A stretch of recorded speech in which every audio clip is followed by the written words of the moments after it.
हुनुहुन्छ? घरमा छु बुवा। ए बुवामा हुनुहुन्न? नमस्ते। नमस्ते। अनि बुवामा हुनुहुन्न? हुनुहुन्न हजुर बस्नुहोस्। पानी खानुहुन्छ? खान्छु खान्छु, पानी देऊ। अनि बुवामा कहाँ जानुभयो? कहाँ जानुभयो बुवामा?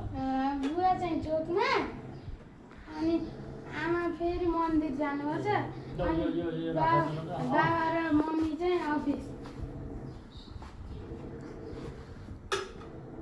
अनि तिमी कहाँ पढ्छौ? म चाहिँ Siddhartha English boarding second office. तिम्रो नाम के हो नि? आरुष खन्ना। ए आरुष खन्ना। ए अनि अब अहिले बुवामा हुनु नै रहेछ है। अनि म फेरि आउँला। अहिले बस्नु फुर्सद छैन। म त यता चाहिँ नि शङ्करनगरदेखि आएको हुँ। ए हजुरले मैले अरूलाई के भनेर भन्ने? तिमीले अङ्कल भन न, अङ्कल भन न, अङ्कल आउनुभयो थियो भनेर भनौँ। ल म फेरि आउँछु। अहिले बस्नु फेरि आउनु होला। ल ल ल हुन्छ। ल